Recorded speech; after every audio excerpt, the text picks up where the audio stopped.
Hey guys, welcome back to the channel. I'm Luke Monster, and today we do have a Star Wars The Black Series review. Today I'll be reviewing the Migs Mayfeld figure from the Mandalorian line, and this is a figure actually part of Black Series Wave 35. And if you guys didn't know, Black Series Wave 35 is not supposed to be out until 2023, which means I actually have it quite a bit early. So if you guys do want to see the rest of the figures from Black Series Wave 35 reviewed, make sure to go check them out. They will be up on my channel, so they'll be pinned in the card or linked in the description. Make sure to go check them out if you do want to see it.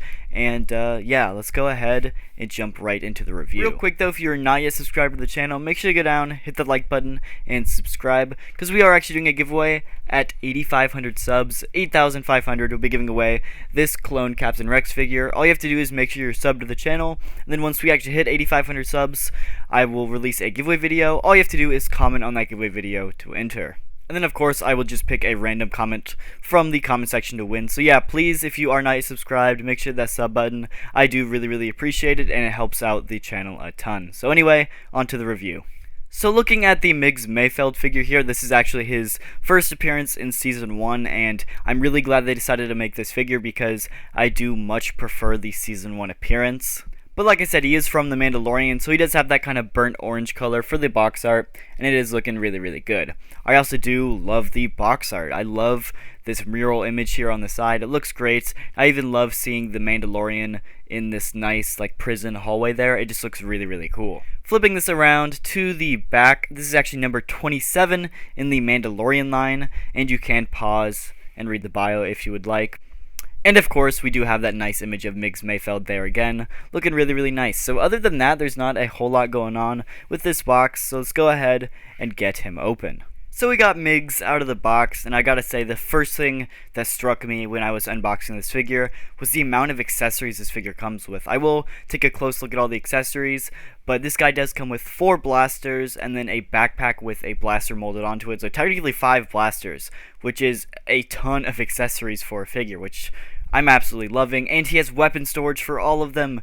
So yes, that just 100% surprised me. I don't know what I was expecting, but I do really like that they decided to include all these accessories, and yeah, just really caught me off guard because it's not what I was expecting.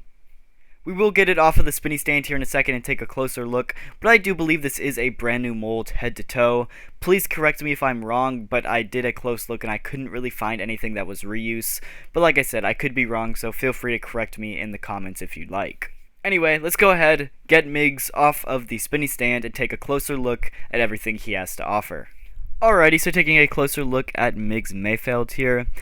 Yeah, he does look really cool. So taking a close look at articulation, his arms can go all the way up, and of course they can go all the way around, and his elbows can get just a little bit past 90, so some really solid articulation.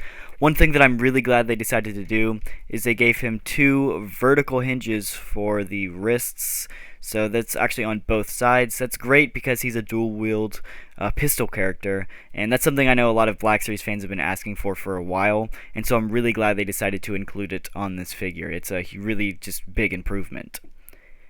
His legs can kick up about this far, so not as high as some other figures. I do think that this belt does kind of get in the way, and I wouldn't put him in like that high of a kicking pose, to be honest. That's just because it would probably bend and warp this big holster belt piece over time. Not a huge deal, but I would be careful around that. And then his knee does get past 90 as well, so really do love that pinless look too. I think it's really funny how even like the pinless joints, they still get more range of articulation than the double jointed ones, which is really funny. Anyway, he does have a pivot and a rocker at the ankle. So yeah, really solid articulation on this guy. He does not have much ab crunch, and that's just mainly because this big chest apparatus does get in the way a little bit.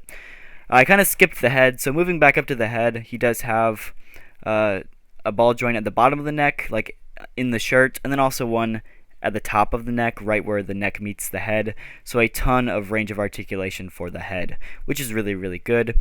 And then another piece of articulation, his backpack is articulated. It does have a joint right there and a joint right there, so his backpack can lift up this little blaster here, which is pretty cool. Unfortunately, no side to side, so it can't really point any other way but front. But, that's alright. It's not the end of the world, and honestly, I think it's really, really cool. And like I was saying earlier, he does come with 5 blasters, including the one on this backpack here, and all of them do fit into the holsters. So there is 2 right there on the chest, and then 2 in the side holsters. These side holsters do open up, and you can pull the blasters out if you would like.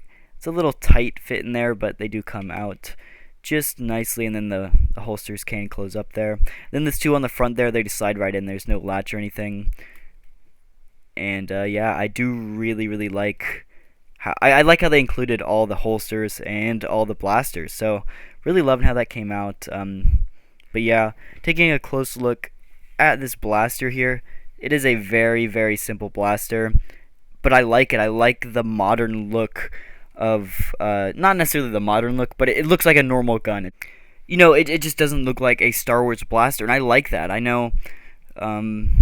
It might be a little bit hard to pick up here on camera. My camera does not want to focus on it, but it does have a base color of black with a little bit of brown for the like the grip, which is nice. And overall, I do really like the blaster. We got 4 of them, which is pretty nice. And then taking a close look at the blaster on the backpack here too, if I can get it to come out here. This one is very similar, except it is molded into the backpack, so you can't take it off, and yeah, it's kind of just in place there. But overall, really cool. Alrighty, so first up for comparisons, we do have the Season 1 MiGs next to the Season 2, and I think you can tell the big difference is the height.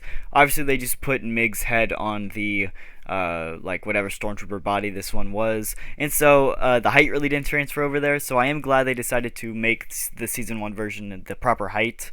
So that is really cool, but other than that, I wanted to tell if these faces were the same, and it was really hard to tell, but I'm going to do a side-by-side here so you guys can look. They look very, very similar, but I do think that they are different. This one just looks a little bit wider than this one, and I do think that this one is a much better face sculpt, which is nice. And then I also do like this one better with the paint apps, because this one still kind of suffers from the shiny face syndrome, where this one actually looks really, really good. So yeah, I'm loving that, and like I said, I do think this is a brand new face mold. Anyway, next up for comparisons, we do have Migs next to the Mandalorian on the left, and the Credit Collection Cara Dune on the right. Looking great. I do know that all these characters do interact in the same scene, so yeah, I think this one's gonna look really, really cool on the same shelf, and I'm really hoping we do get more of the prison ship characters that we did see in that episode of The Mandalorian. We only have one other prison ship character in the line right now, and that one is actually Q9. So yeah, really nice to get both these figures together in the line. They did play a big part in the same episode, and yeah, when Q9 first came out, I'm like, they're never gonna make a Season 1 MiG, so what's the point? And now we finally got a Season 1 MiG, so I'm really, really happy we got both these two together, and I do hope we get the rest of the prison ship characters. And of course, we do have Quill on the right, and both of these two were Season 1 characters, so I decided to put them all here on screen together. And then next up, we do have Season 1 Grief Karga on the left, and then Season 2 Grief Karga on the right. Yeah, to be honest, all these figures are looking really, really good together. And I know a lot of people were saying that Hasbro's going too hard with the Mandalorian line, and I think I could agree. I think they could slow down just a little bit, but to be honest, I just wish they would release these figures at the time the show was coming out. Like, imagine we got a Season 1 Migs Mayfeld back in 2019 whenever the show came out. But, now we're not getting this figure until 2022, almost 2023, and yeah, so that's my biggest complaint, is that we just haven't gotten the figure sooner. And then last up for comparisons, we do have Migs next to number 94 Mandalorian, and of course we do have Grogu as well on the left. This is the brand new Grogu, and we will have a review up on him momentarily, but yeah, that is going to do it for comparisons. So yeah, overall, I think this is the figure that surprised me the most overall. I do really, really love all of the accessories that included a full 4 blasters, and then of course the 5th blaster on the backpack. all of the holsters with the weapon storage I love, and of course the pinless look with the great articulation. Overall, I loved it, and this figure really surprised me. So I'm gonna give it a 5 out of 5. I don't really think there's anything wrong with this figure, and it, like I said, it surprised me. So yeah, let me know what you guys think in the comments down below, and make sure to go check out all the other reviews. They are already up on the channel, and I will see you guys in the next video.